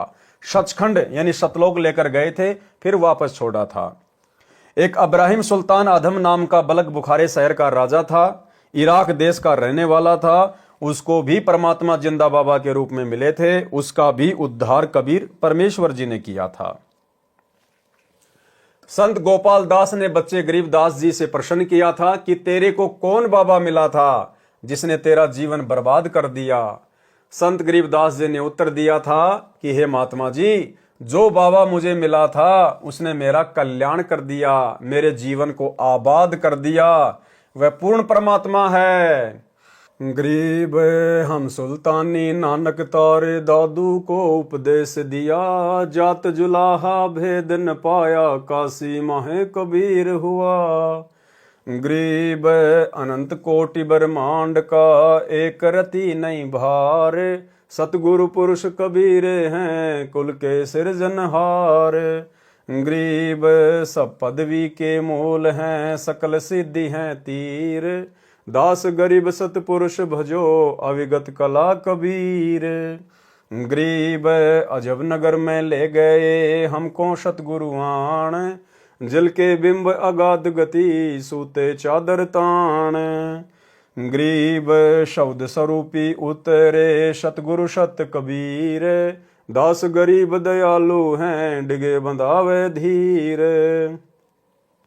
गरीब अलल पंख अनुराग है सुन मंडल रे थीर, दास गरीब उधारिया सतगुरु मिले कबीर। गरीब परपटन वह लोक है जहाँ अदली सतगुरु सार, भक्ति हेत से उतरे पाया हम दीदार। गरीब ऐसा सतगुरु हम मिला है जिंदा जगदीश, सुन विदेशी मिल गया छत्र मुकुट है शीश। गरीब जमजो राजा से डरे धर्मराय धर धीर, ऐसा सतगुरु एक हैं अदली असल कबीर। गरीब माया का रस पिया कर हो गए डामाडोल, ऐसा सतगुरु हम मिला ज्ञान योग दिया खोल।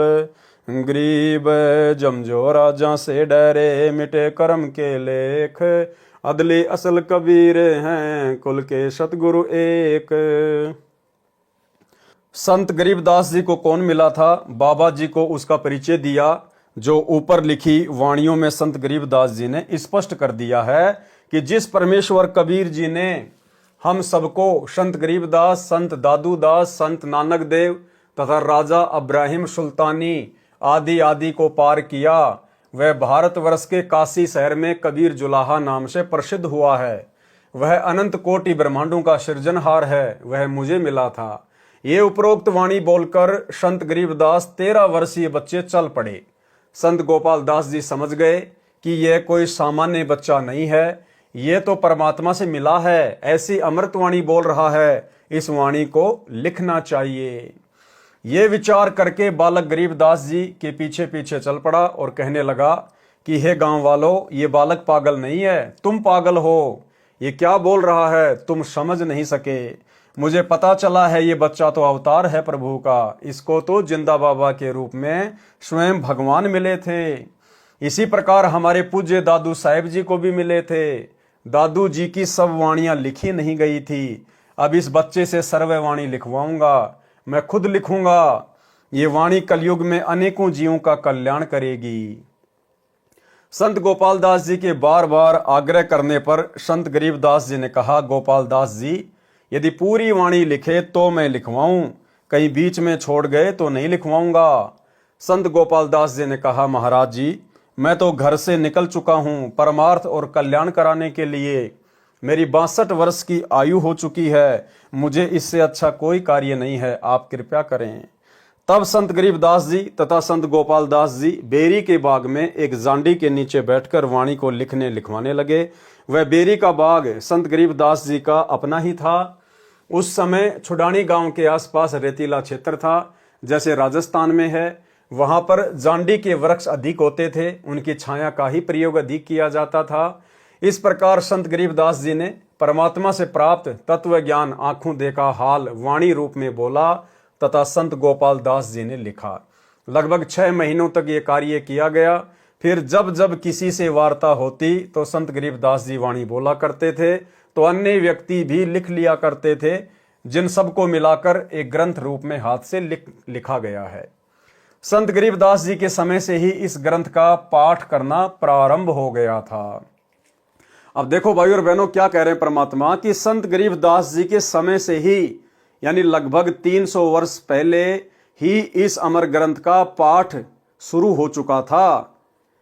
लेकिन आज तक कोई भी संत, साधु, महात्मा, भगत, चाहे वो गरीबदास पंथ से संबंधित हों, आज तक इस सदग्रंथ साहिब का खुलासा नहीं कर पाया, इन वाणियों का अनुवाद नहीं कर पाया। केवल पाठ ही करते रहे, वाणियां ही बोलते रहे, लेकिन अनुवाद आज तक कोई नहीं कर पाया, क्योंकि अनुवाद तो स्वयं लिखने वाले ने ही करना था। अनुवाद तो स्वयं पूर्ण ब्रह्म परमेश्वर कबीर देव ने ही करना था। तो लिखने वाला भी गरीबदास जी के रूप में स्वयं कबीर परमात्मा ही था। और वर्तमान में जो इस अमर ग्रंथ का सरलार्थ सन 1994 से कर रहे हैं, जिसमें पूरे विश्व की सभी भाषाओं का समावेश है, इस अमर ग्रंथ को अमर पुरुष ही खोल कर बता सकता है। तो वे अमर पुरुष आज स्वयं धरती पर 8 सितंबर 1951 से सतगुरु रामपाल जी के रूप में प्रकट हैं, और जिन्होंने अपनी वाणी के अनुसार कि जब आवे 5500 पांचा तब ये वचन मेरा होगा साचा, 5000 और 500 जब कलयुग बीत जाए, महापुरुष फरमान तब जग तारन को आए। सन 1994 में सतगुरु रामपाल जी परमेश्वर जी ने अपने यथार्थ 13वें कबीर पंथ की शुरुआत की, और परमेश्वर जी ने शुरुआती समय में सन 2000 तक केवल आदरणीय गरीबदास जी महाराज जी के सदग्रंथ साहिब का ही खुलासा किया है। जब आप जिंद सत्संग 1997 में, रोहतक सत्संग, काठमंडी सत्संग जब आप ये सुनेंगे तो आपको पता चलेगा कि सन 1994 से लेकर सन 2000 तक सतगुरु रामपाल जी परमेश्वर जी ने आदरणीय गरीबदास जी महाराज जी के सदग्रंथ को आधार बनाकर ही सत्संग किए थे। संत गरीबदास जी के समय से ही इस ग्रंथ का पाठ करना प्रारंभ हो गया था। इसको कुछ वर्षों पूर्व टाइप करवाया गया था। इसके अतिरिक्त परमेश्वर कबीर जी ने जो सूक्ष्म वेद अपने मुख कमल से बोला था, उस अमृत सागर कबीर सागर से निकालकर कुछ अमृतवाणी ग्रंथ के अंत में लिखी हैं। इस पवित्र अमृतवाणी की पुस्तक को अमर ग्रंथ नाम दिया है। इस अमृतवाणी का अब सरलार्थ प्रारंभ किया जाता है। लेखक तथा सरलार्थकर्ता संत रामपाल दास, सतलोक आश्रम, टोहाना रोड, बरवाला, जिला हिसार, हरियाणा।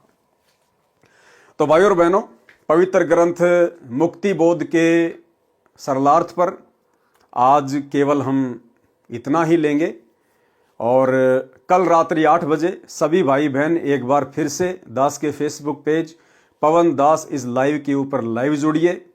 इसके आगे के पार्ट में परमेश्वर ने क्या कुछ आप और हम सभी भगत भाई बहनों के लिए लिखा है उसको हम कल के वीडियो में जानेंगे, देखेंगे, समझेंगे। परमेश्वर हम सब पर इसी प्रकार से दया बना के रखें, हम सबको परमेश्वर समय दें। तो आज के वीडियो में केवल इतना ही। गुरुदेव हमें आज्ञा दें, इजाज़त दें, आशीर्वाद दें। बंदी छोड़ सतगुरु रामपाल जी भगवान की जय हो।